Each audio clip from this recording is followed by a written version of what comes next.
Okay, here it's 10:30 p.m.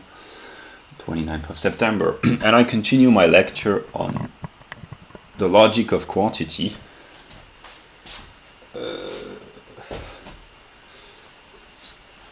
Yeah.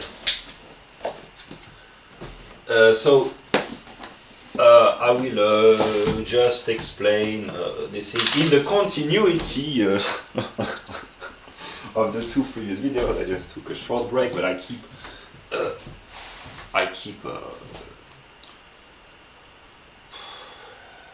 whatever I do. My books.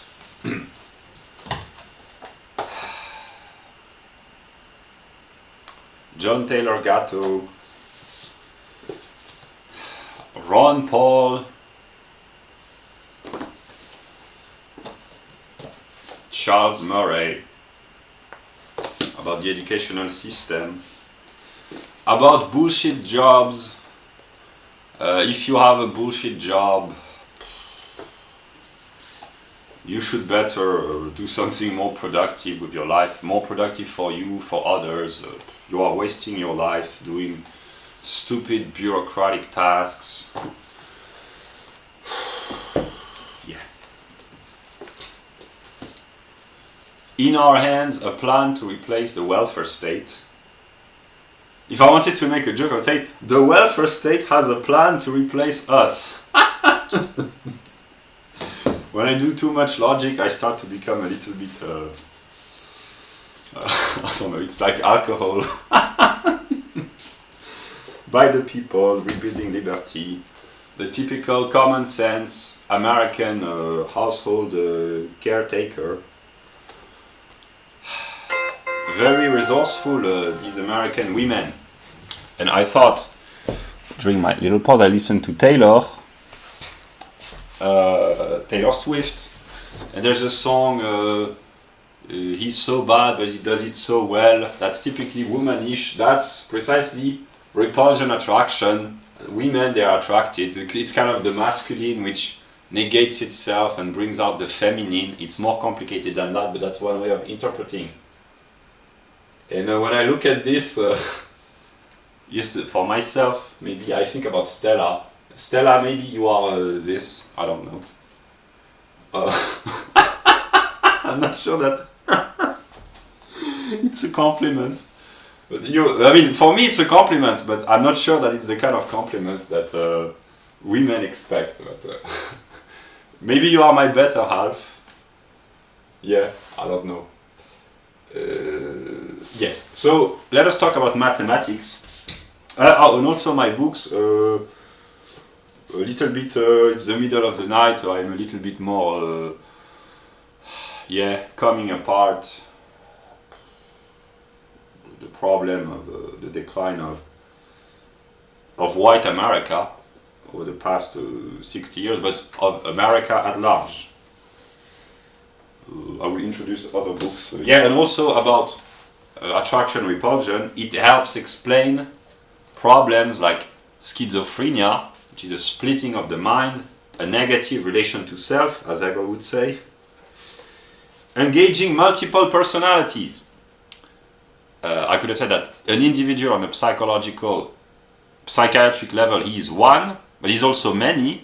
That's where the problem of multiple personalities, bipolar disorder, all sorts of psychiatric problems, and that's one of the reasons why I intend to abolish mental institutions.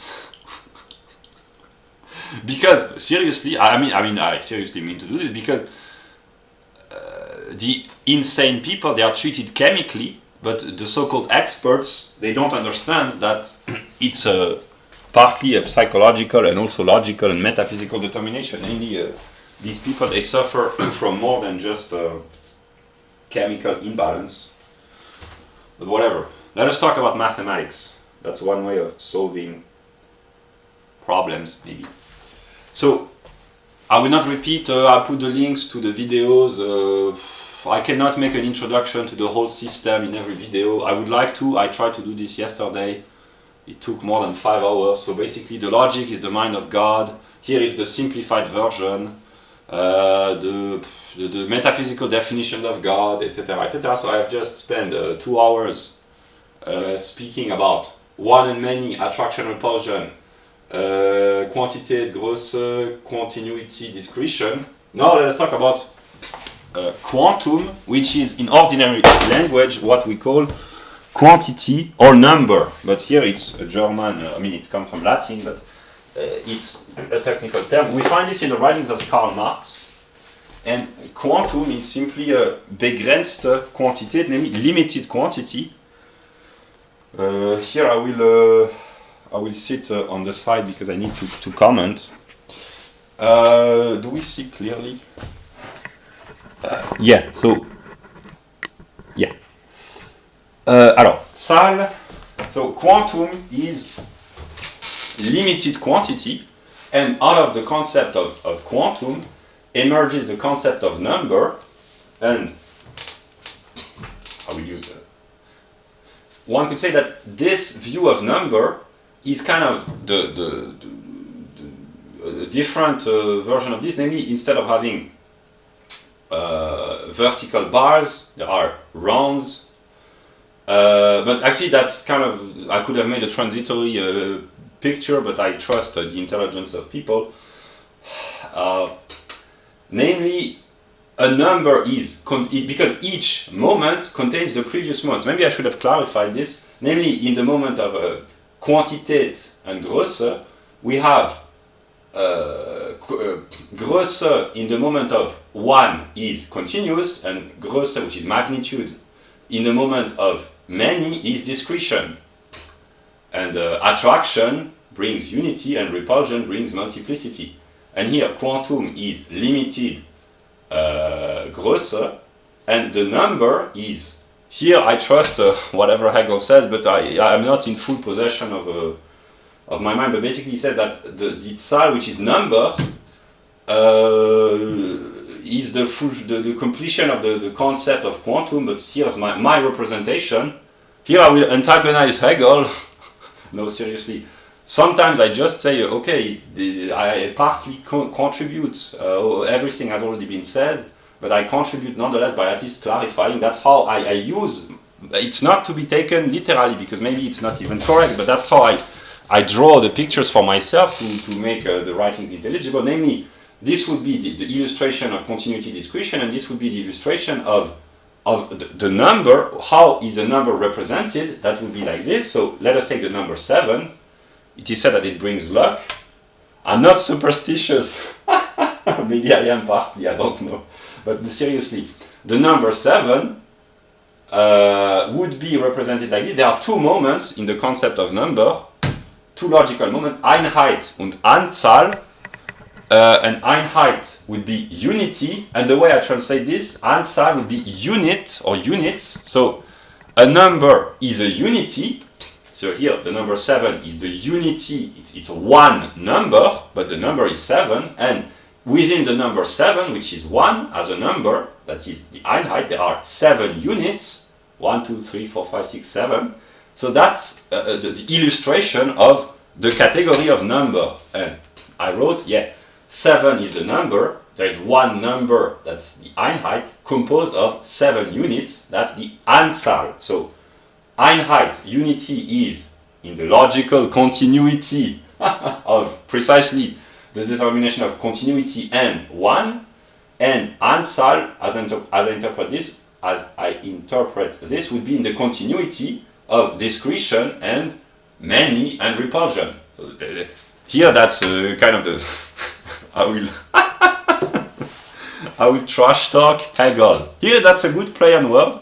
But that's kind of very stupid, because trash talking Hegel is a sure way of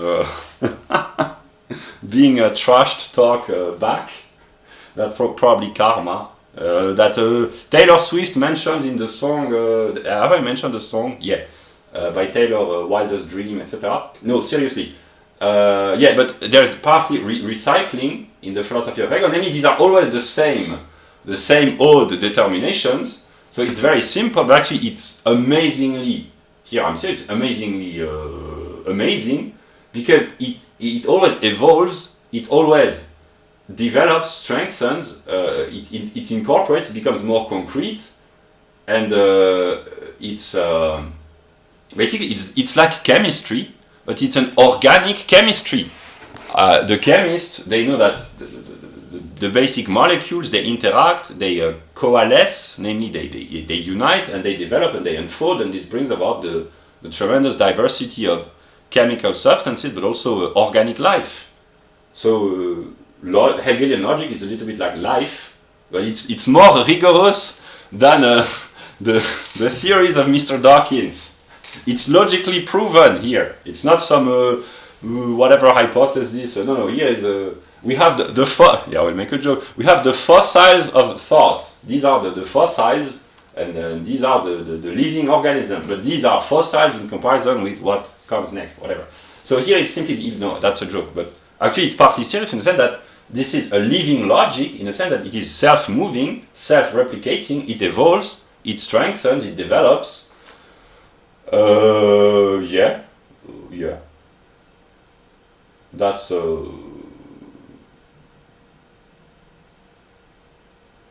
it becomes smarter, like humans before they started to decline a little bit.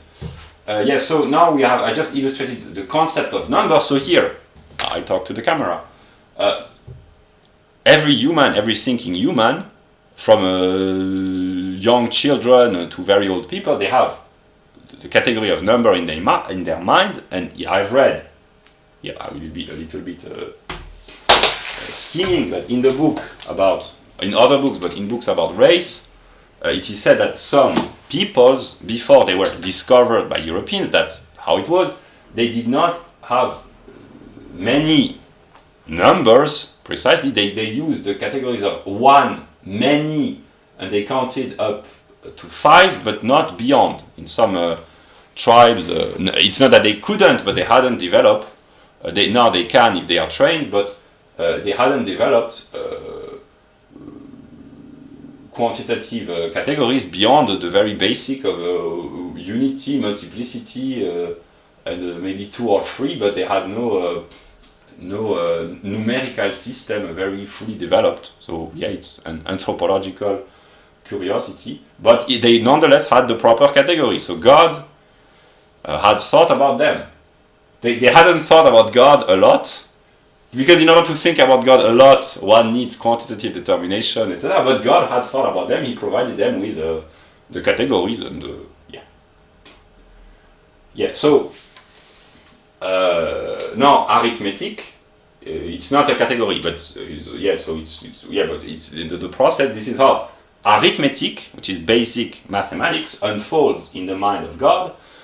Geometry comes in nature, in a way, and arithmetic, which is really basic. Here it's basic logic. It's the simplified version. It's really the mind of God for the idiots.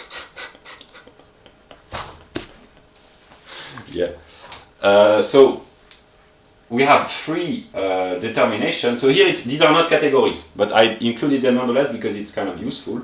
We have rechnen, zählen, numerieren, which in English means to calculate, to count, and to number. I know what to calculate means, I know what to number means, but the distinction between to count and to number, honestly, only maybe a native English-speaking person can, because neither in German nor in English I can really to count. I can see but I need my native language here. But here I made an illustration.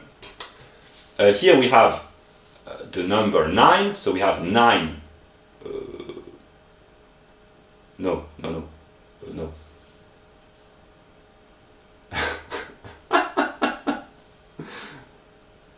15. We have 15 units. Why?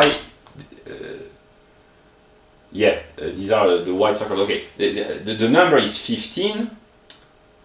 So the number is 15. That's a unity of one number, 15, a unity of 15 units, but here the number is 9, these are the white circles, and to number, numerieren means simply to, I would say to count, but actually it's to number, to just collect, that's really empiricism, to collect, do we see even? Or am I talking, do we see?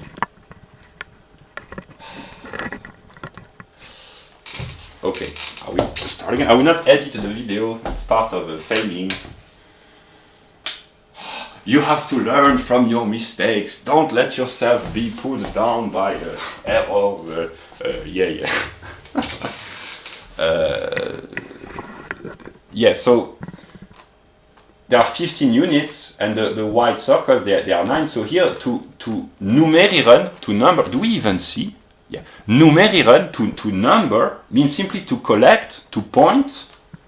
1, 2, 3, 4, 5, 6, 7, 8, 9. And this is simply the really basic, it's not even calculation, it's simply numerieren. This is really empiricism in the most primitive form of, yeah. So that's just an illustration. And now I will skip to the part about die Rechnungsarten, namely the species, the kinds of calculation or calculus, or calculation. And yeah, it's not really fascinating. That's not the most interesting. It's just to explain how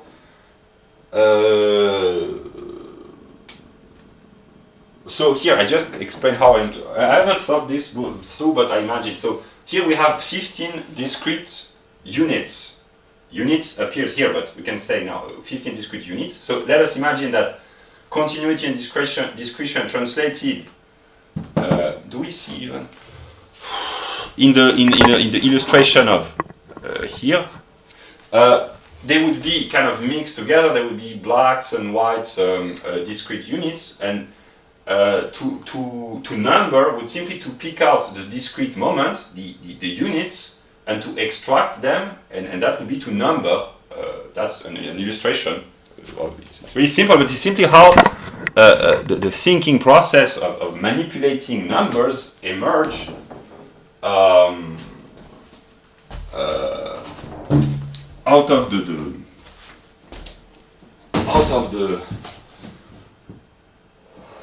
the logical process. Yeah. Yeah.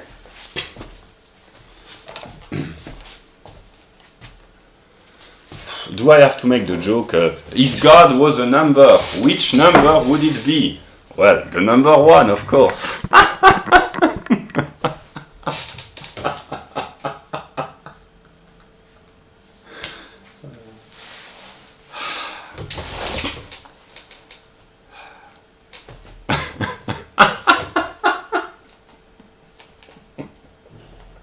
Here I imagine that if I could talk to Plato, he would laugh. That's a transgenerational joke for the for the philosophers. Okay, so now here it's clear, hopefully. Yeah, we have addieren, which means to add, and the noun is addition. And I will illustrate. Here we have 5 numbers: 3, 2, 1, 4, 5. So here it's one number, the number 3, which is a unity of 3 units. One number, 3 units, that's the number 3. The same goes for 2, 4, 5, 1, etc. So to add means simply to put together. 3 plus 2 plus 1 plus 4 plus 5 equals 15 units. Here we have one number, the number 15. Here, really, maybe that's not the most interesting part, because it's really so simple. Yeah, but it's honestly, I will be honest with my viewers, because here I'm not talking to God nor to Hegel, simply to the people who watch this. This is one of the passages of the logic that I have read countless times. Countless is that which cannot be properly numbered. That's Unbestimmtheit in the realm of the quantity, namely countless times it's vague, undetermined, the proper number cannot be applied.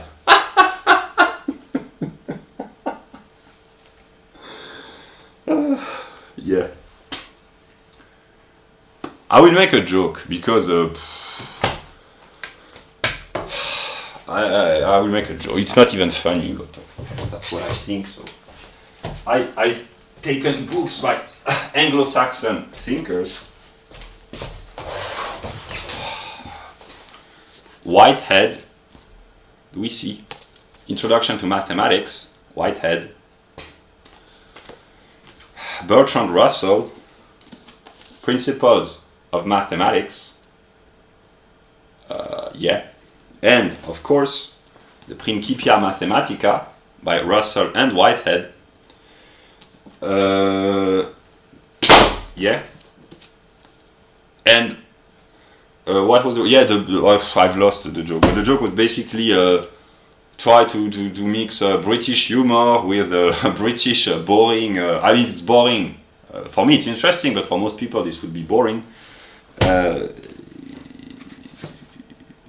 To mix a British humor with I've lost the joke. It was probably not that funny, but yeah.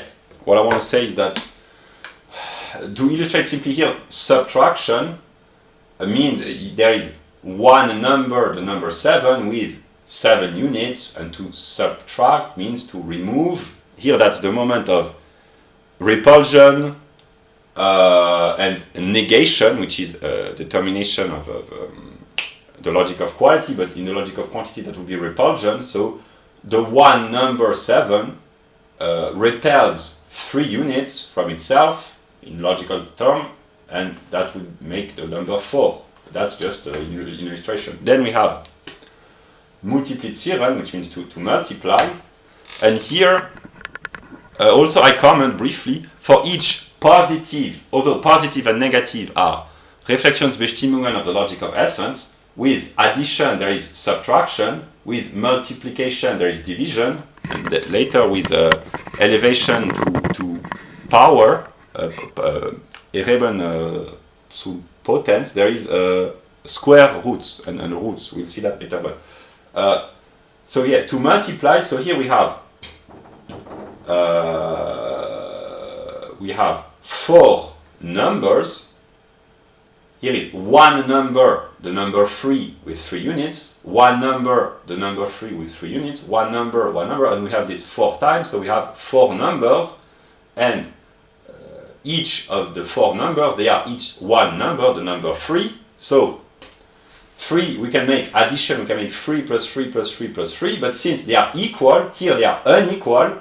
1, 4, 3, 2, 5, they are unequal, and here 3, 3, 3, 3, they are equal. So instead of adding, we can multiply, and I wrote, yeah, we have one number, the number 3, which is a unity of 3 units, and we have I comment here because I spent quite a lot of time. It's not the most difficult, actually it's kind of very basic, but I had to think nonetheless. We have here in red one number, the number 3, which is a unity of 3 units. Yeah. And here we have a unity of 4 units, and each of the units is the number 3, and so we have one number, the number 4, and 3 multiplied by 4 equals 12. So yeah, it's kind of a very complex way of I can anticipate if somehow people watch this at some moment, they will say, yeah, maybe our educational system is completely broken almost, but the teachers, they do not spend, I don't know how many minutes trying to over-complexify things which are very simple. Yeah, I understand, but actually it's not even very rigorous, but it's simply to illustrate how mathematics in the moment of arithmetic emerge from the logical process. This is the foundation of mathematics by the logical process. We have the logic of quality, and in the logic of quantity, not only are the determinations of quantity that we have seen earlier, namely continuity, discretion, etc., but also numbers and arithmetic. And this is really the fundamental determinations, but yeah, this is why God is a mathematician. And here these are really the building blocks. Being a mathematician does not consist in being able to multiply 3 by 4 or to add 15 units, but it's more complex. Yeah. So here we have one number. It is the unity of 12 units, so that's the number 12. If we divide it by 4, we have 1, 2, 3, 4 numbers, and the numbers, they are all the same, they are the number 3. Divide by 3, 1, 2, 3, we have 3 numbers of 4 units, that's the number 4, which appears 3 times. The same goes with 2 and 6.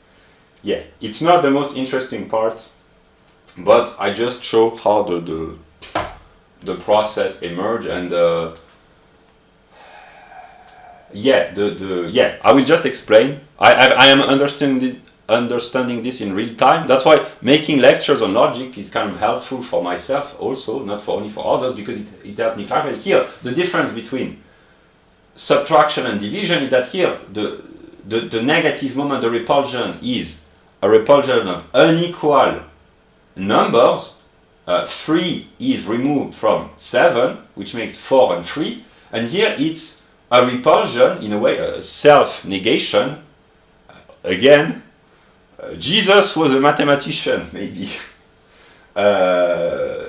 Yeah, so that's a self-negation, a repulsion, but of equal parts. Namely, here we have 3 and 4, here we have also negation, but it's 3, 3, 3, 3, 6, 6, 2, 2, 2, 2, 2, 2, etc., etc. So that's the difference between addition, subtraction, and multiplication, division. It's that it's equal. Here we have an equality, that's why we can multiply. Yeah, it's really that simple. Yeah. Now I will just pick up the last moment of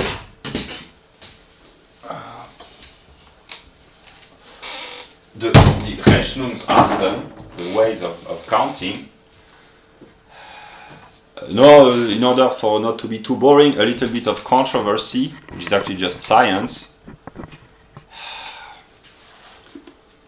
The Intelligence of Nation by Mr. Richard Lynn, and Cognitive Capitalism by a German sociologist, Mr. Heiner Rindermann, Human Capital and the Well-being of Nations. And in these two books, we find the empirical data which show that the test between the various schools of the various nations, they show a strong correlation between IQ and the ability to perform in mathematics, which doesn't mean that all those who have a high IQ perform in mathematics, but usually those who are good at math, they have a high IQ, usually. And so there is a strong correlation. Correlation, this is quantitative Verhältnis. We will see this in a few minutes. But basically, it is made widely available for anyone with an internet connection and not a too low IQ and a culture. They can understand that the data about the potential, the intellectual potential of the children and the teenagers of most world countries are made available. And of course, there are differences. They are not all equal in cognitive potential, and it's not just a question of culture or standards. Of course, there's this aspect that Mr. Rindermann, in a very honest way, talks about in his book, but there's also differences, and it's very difficult to deny this information. And if there is competition between the nations at various levels, eventually they want the pupils and the future workers to be, I mean, if they want to perform, they want them to be as intelligent as possible. Then there's the opposite aspect. There's maybe the tendency to try to make the population as stupid as possible. But if there is competition between the nations, of course, those who simply acknowledge the fact that IQ plays an important role and that there are various determinations which leads to the increase or decrease of IQ, they will get ahead and outperform the others who will stagnate or regress for questions of dubious standards of morality, whatever. So that's what I could say. So now about the third mode of calculation, Rechnungsarten, it's simply to elevate in power. So we have 1 multiplied by itself, which makes 1, 2 multiplied by itself makes 4, 3 multiplied by itself it makes 9, and 4 multiplied by itself it makes 16. And here we do not see very well, or do we? And here we have 1 multiplied by 1. No, actually no, it's not that. It's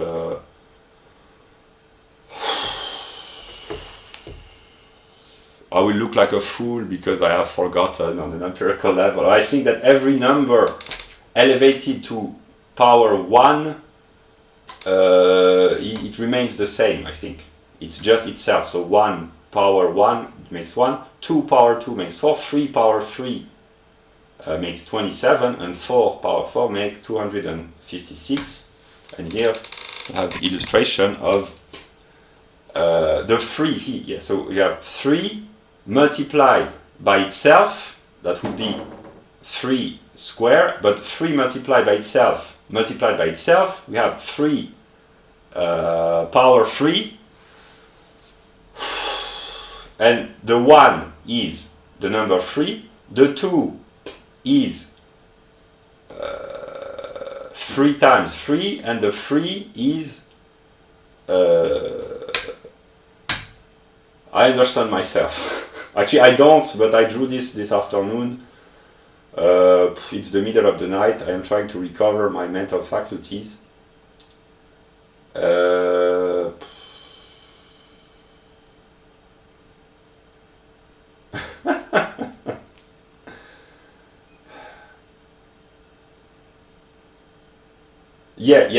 Sorry. Yeah. 1 is the 1 square, 2 is the line of 3 squares, and 3 is the cube of 3 lines, which each contain 3 dice, which each contain 3 units. So we have 3 multiplied by 3 multiplied by 3, which is 27.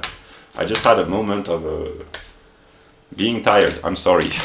I mean, it could be worse, but and then I wrote here square roots. Do we see? Yeah, square roots. It's the negative of a Rebenidempotence. So we had addition, subtraction, multiplication, division, and now we have elevation to power and roots or square roots, which is inner division in a sense. What number multiplied by itself gives 9? Of course it is 3, and the square root of 9 is 3, basically. I just have to... I will not edit the video, so I just have to...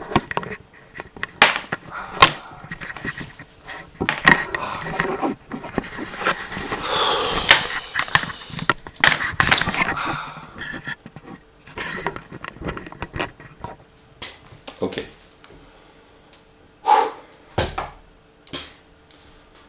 I sacrifice the quality of my video in terms of preparation, aesthetics, editing for the sake of maybe a misplaced sense of self-righteousness. I know that I have to make my videos successful, and I have to share my ideas daily eventually.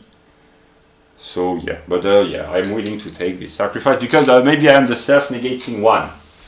And if the sacrifice consists in just making a very poor qualitatively very poor video, and here poor quality means that a low quantity of preparation has been put into the work. So here where quality and quantity are united, of course they are, it's because quantity derives from quality, and poor quality means simply lower quantitative investment in terms of training, effort, whatever. But here I've made a cognitive effort, but no effort in terms of presentation. I am willing to confess this, but yeah, So here it's a little bit more interesting because I had my examples and my paper with the illustration, not the illustration, but I had made comments.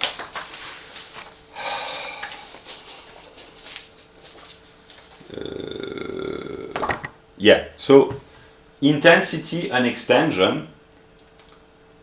Here I will pick up even the previous table board because it's important.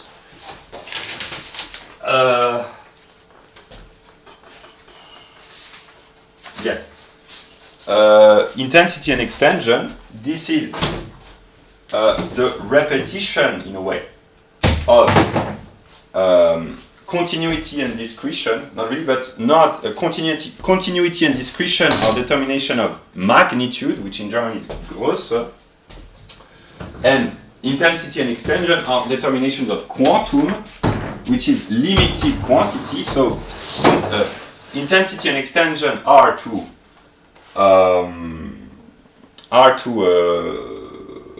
quantum what what did I say?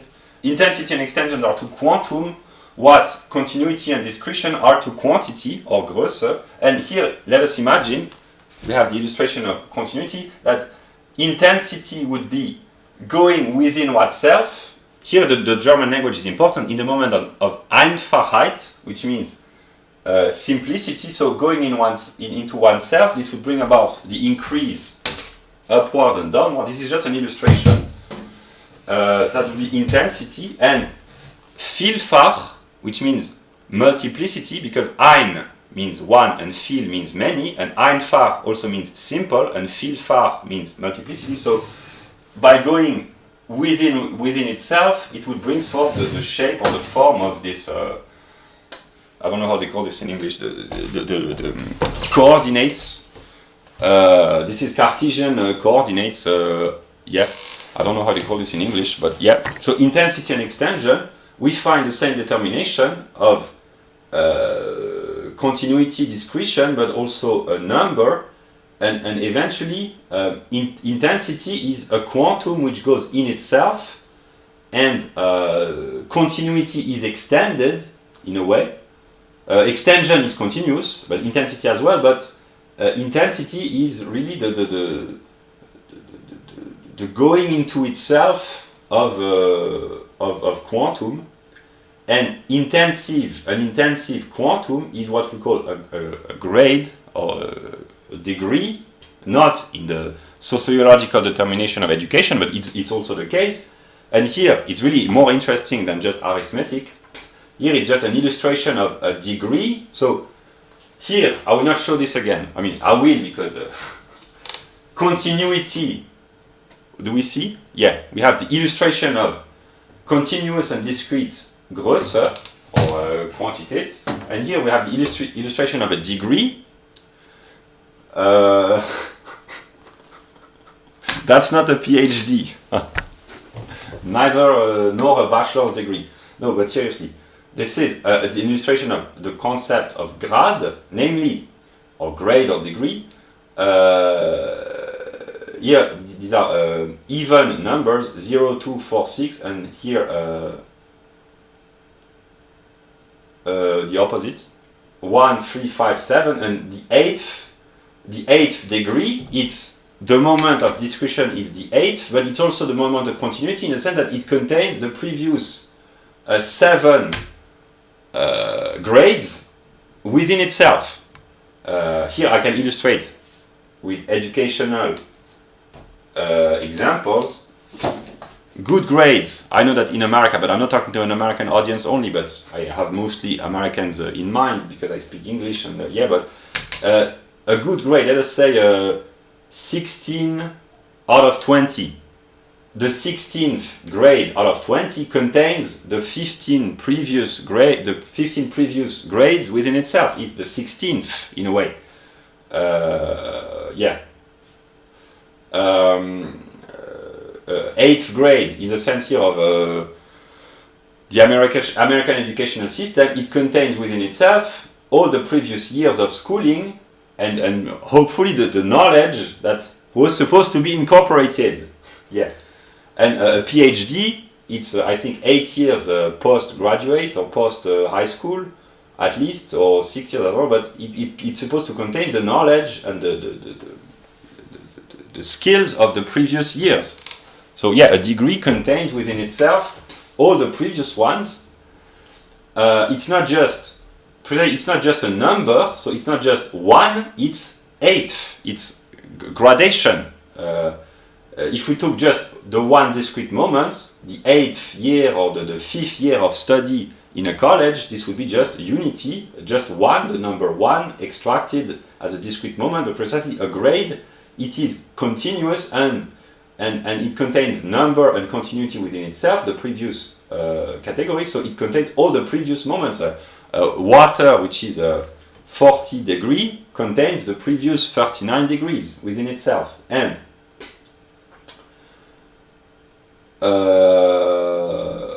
yeah, before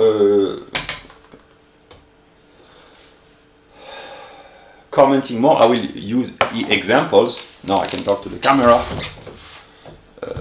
I can use examples that I've taken very briefly because I've thought about this for many months. Charisma in the realm of psychology.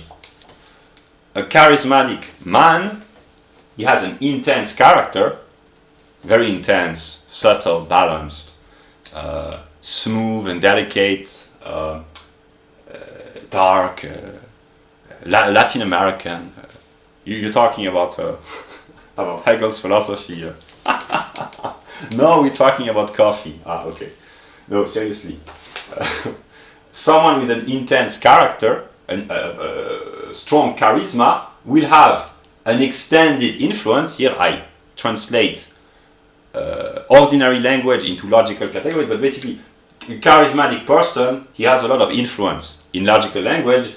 Someone with an intense character, an intensely determined character, will have an extended mass of followers. That's why Trump, whatever one says against Trump, he's a character, he has an intense character, and his influence is extended. And so was the influence of some Austrian politicians in the 20th century. And here I thought about this from a historical perspective. Stalin had a very extended influence, but his charisma was not very intense. So he had a strong will, maybe, but it was not the charisma from a psychological standpoint which made Stalin extend his influence as an individual. Then, as a collective ideology, the reason why communism extended so far and so intensely, one might say, is precisely the idea of communism has a strong appeal to the masses, and strong here would be intense, because it's the dream of a collective earthly paradise with yeah, so that's one of the reasons why communism has been extended so long and so widely. And the influence of National Socialism is owed mostly, not only, but partly to the intensity of the charisma. Whatever one says, Hitler was charismatic, like great man, great in the sense of very influential. Mao, he was not really charismatic, but he was a great in the sense of influential. But of course, yeah, there are dubious kinds of influence. But yeah, I'm just explaining. All great in the sense of influential, all influential. And influence is a word which means extended impact, psychological, political, economic, religious, whatever. All the important historical figures, whatever one thinks of them morally, they are intense in terms of influence. That's why their influence is extended. And here I can use the work by Michael Hart, The 100. In his view, the most influential man ever was Muhammad.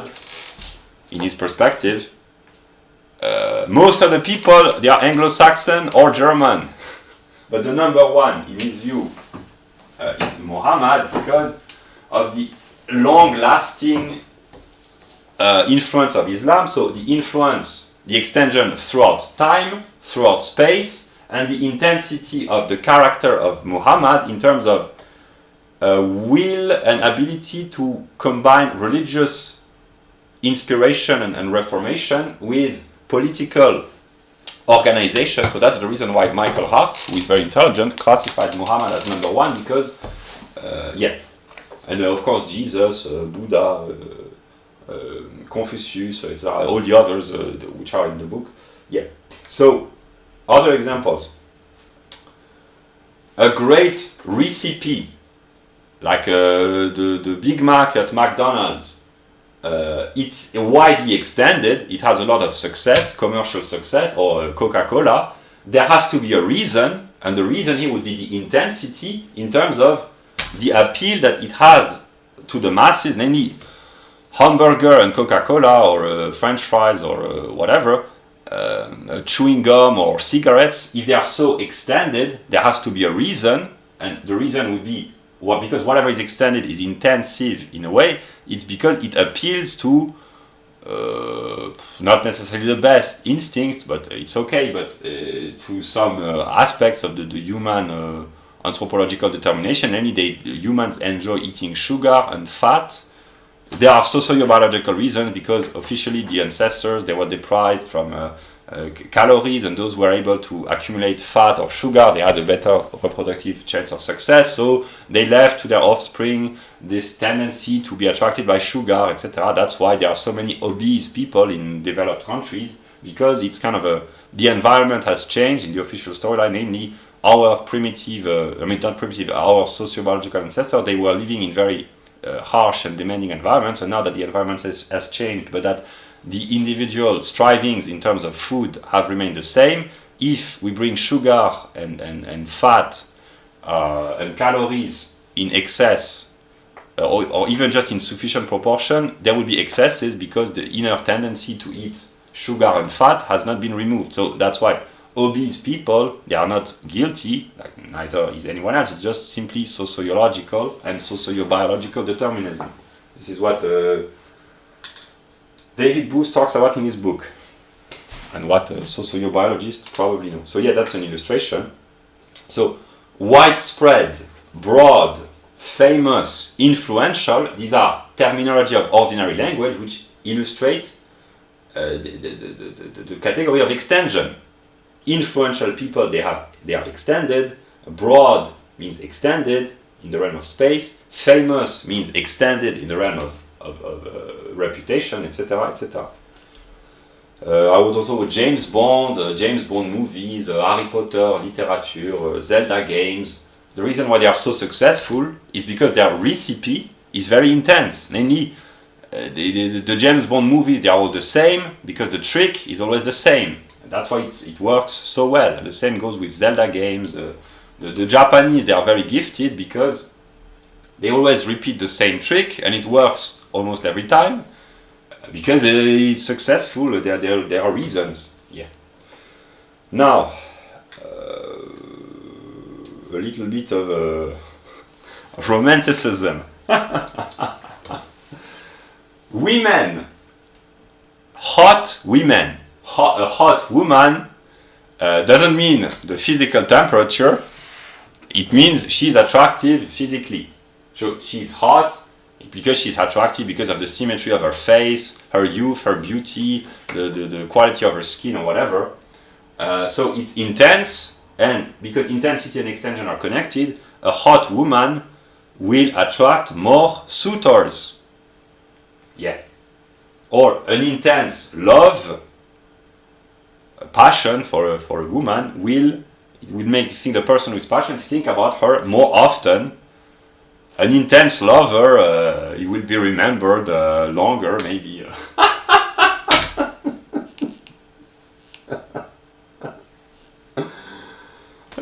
It works with pain as well. I can anticipate. Whatever.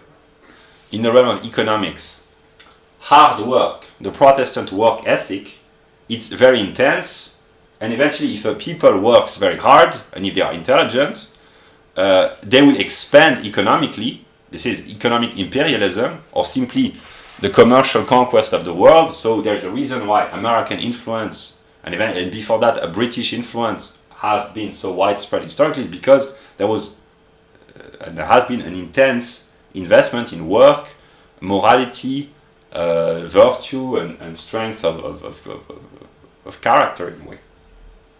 And the same goes for demographics. An intense demography, namely high birth rates, will extend through emigration. And historically in Europe, the German tribes have had high birth rates, and they expanded and extended throughout Europe. Now the Germans, today they do not have lots of children, but yeah.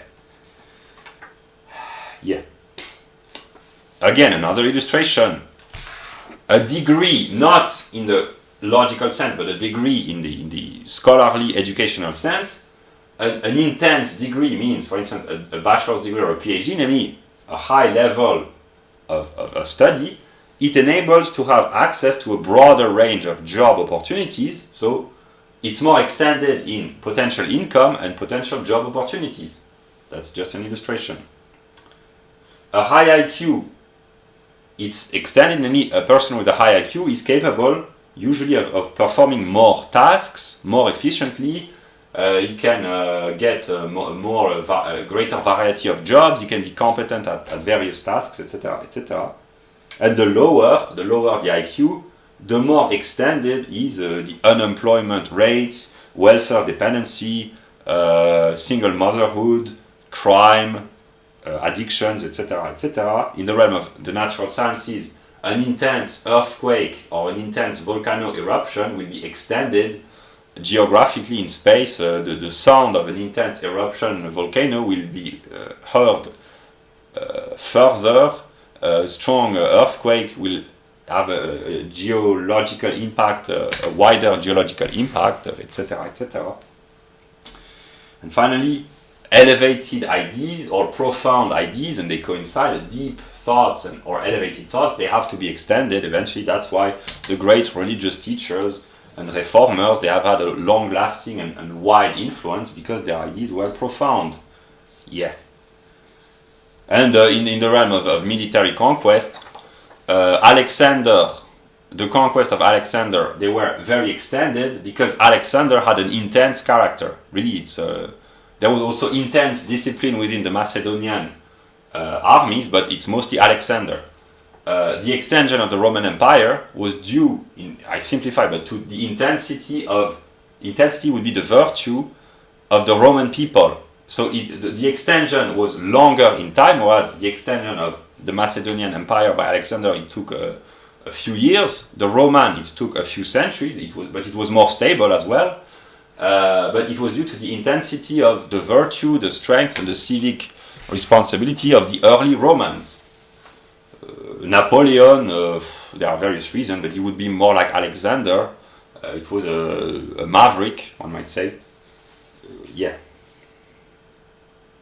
That's just an illustration. Oh yeah, so yeah. And now a little bit more seriousness. The grade, it contains within itself all the previous moments, but also here it's really Hegelian logic.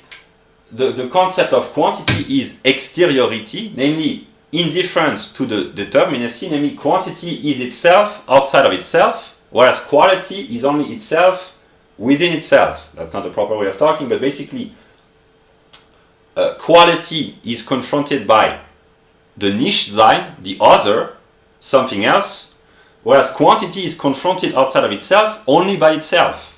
And the grade, here we have second, third, fourth. The fifth grade is outside of the fourth, but outside of itself, the grade finds only itself. The quantity finds itself outside of itself. And that's how we go from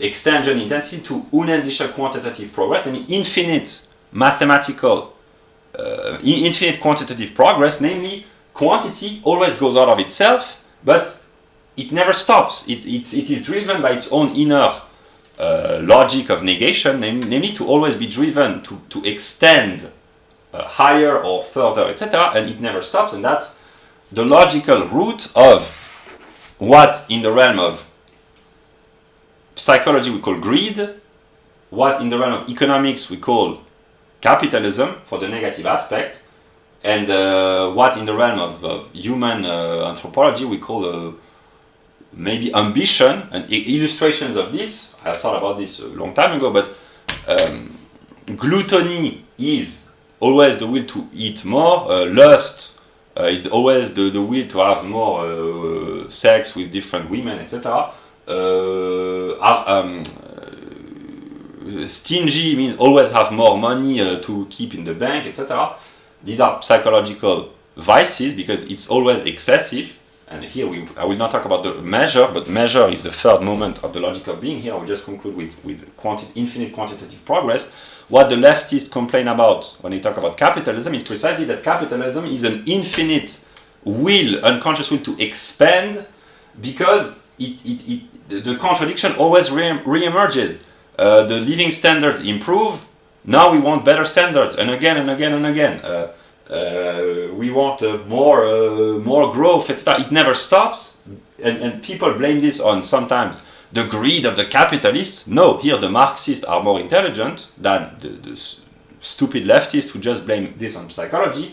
They understand that it's a logical process. You know, here the Marxists are really smart because it's really logical in the sense that the concept of quantity goes into the infinite progress. It's never satisfied. It always goes beyond and always finds itself a new limit which it has to transcend, and finds another limit and another limit ad infinitum, in infinity namely, but it never stops.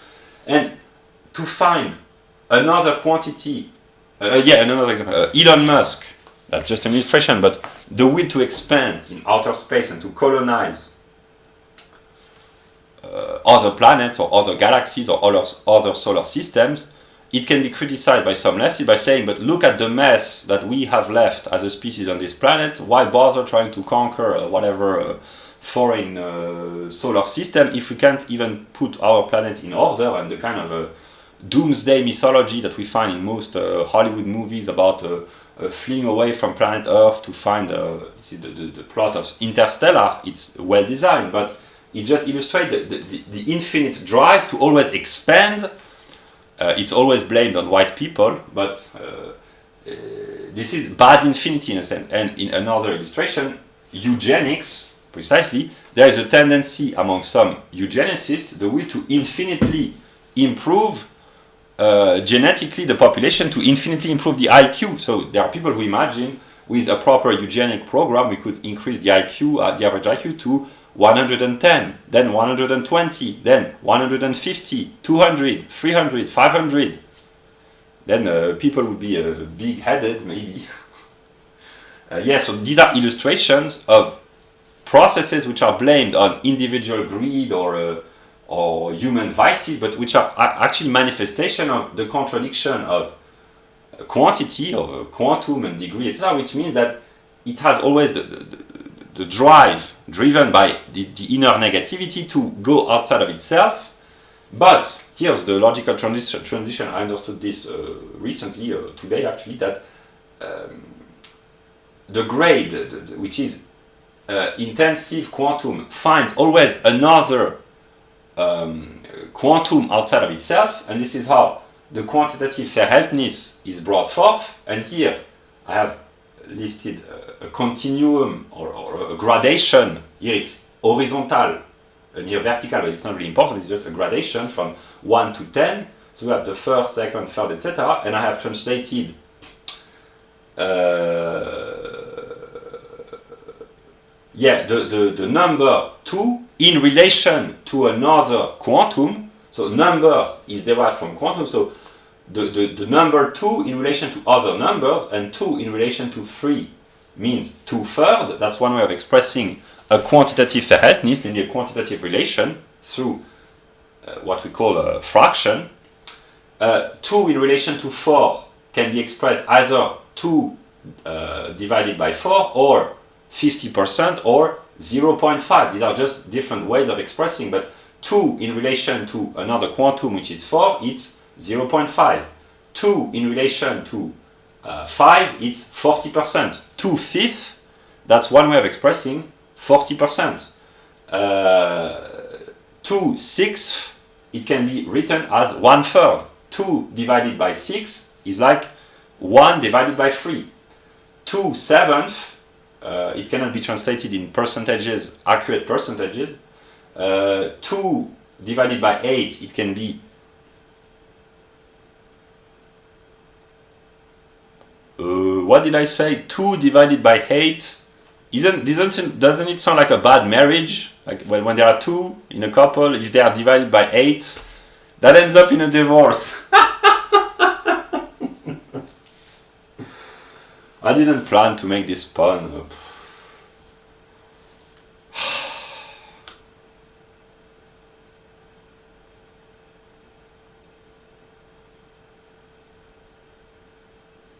I'm getting tired. Yeah. Whatever. So yeah, 2/8, another way of expressing would be 25%. 2/9, it can be expressed as a fraction, but here it's just to explain that here 25%, it could be 0.25 or 1/4. It's just, these are various modes of expressing quantitative relations, namely, I don't know how you call this, between 0 and 1. I don't know how to call this in English. It's a percentage without the 100, basically. That's pidgin English, but you get the fractions and percentages. Yeah. And 2 out of 10 means it can be 0.2 or 1/5 or 20%. Yeah. And these are quantitative variables, namely numbers or quanta. Quanta is the plural form of quantum, numbers which are in relation with one another, and they only exist. Verhältnis is important. It's not relationship, it's Verhältnis. Actually, they only have their quality precisely in relation to one another. Namely, what is important in 1/3 or 40% is neither the 1 nor the 3. It's the relationship, because 1/3 could be 2/6. 40% is important, but 1/3 could be replaced by 2 divided by 6 or 3 divided by 9. So the numbers can change, but what is important is the relationship. That's the truth of the quantitative Verhältnis. And yeah, and these are used. This is how simply the concept of proportions and ratios, and also we have the correlations. Correlation coefficient means we enter data on the horizontal, namely the relationship, for instance, between IQ and earnings. We find this information in these kind of books. So we enter here the IQ on the horizontal line, the earnings on the vertical line, and there are mathematical formula to calculate the correlation, namely how does one influence the other, how can it be expressed quantitatively, and the books written by Anglo-Saxon sociologists, they are filled with correlations, namely numbers between -1 and +1, and the higher, the closer the correlation is to 1 or to -1, the more important it is, either proportionately or inverse proportion. Namely, in the case of IQ, the higher the IQ, the higher the earnings. The correlation expressed between a number between -1 and +1 is higher or close, not close to 1, but tending toward a positive and strong correlation. The correlation between high IQ and unemployment is inversely proportional, namely the higher the IQ, the lower the proportions, which are statistical probabilities, so in sociology, of being unemployed. That's inverse proportion and proportion. So yeah, this kind of, it's really simple, but we find this in the books of, that's the Anglo-Saxon method of sociology that we find in the bell curve and books like these. It's filled with correlations, and that's not very satisfying from an epistemological standpoint, because correlation is not causation.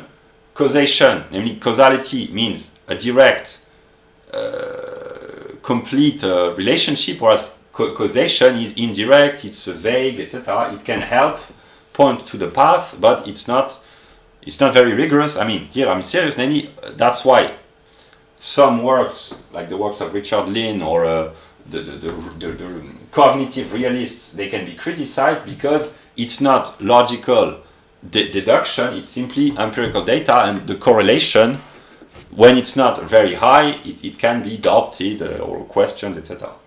But that's how proportions, ratios, quantitative relationships, correlations, etc., emerge out of the logical process. And I will just conclude by saying the next step is measure. Namely, measure is here expressed in rigorous logical terms.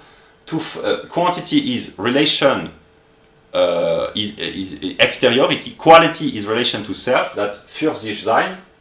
That's the last moment of quality and the first moment of quantity, or the transition between the two. Quality is relation to self. Quantity is exteriority, namely indifference to being exterior to itself.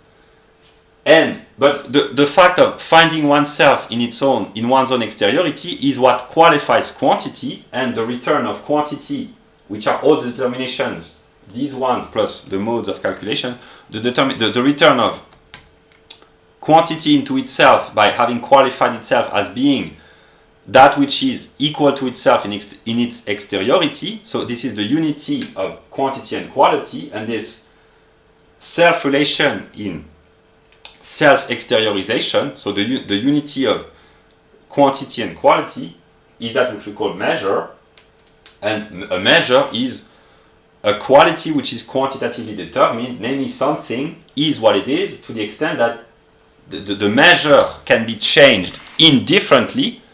That's the moment of quantity. Indifferent change, modification, increase, decrease, indifferent, but only to a certain extent. That's the limit, that's the measure, the qualitative limit of the quantitative indifferent change.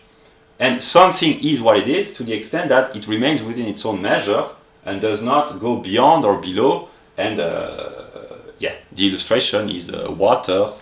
Water below 0 degree is ice, above 100 degree is vapor, and in between it can indifferently change, increase, decrease.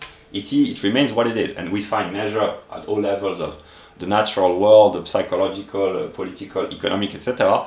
That's the third moment, but here these were the main categories that I've talked about in these 3 videos.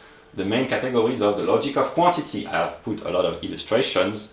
And this is how the world is structured, because these are the building blocks of the mind and of reality as well.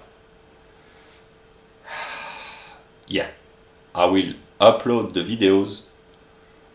I will take a proper measure of rest, and then I will keep working for as long as I can. Yeah. My decision was to share my light, and I have contradictions that on a conscious level I cannot solve because it's too complex, it goes too fast. So I have shared my light, I exteriorize myself. I have an excess of quantity of light, maybe, I don't know. But I have still many ideas of many videos to produce. Whether or not I will be able to produce them, I don't know, but I have my plan. It's kind of stubborn, but I will follow my path. And yeah, so yeah.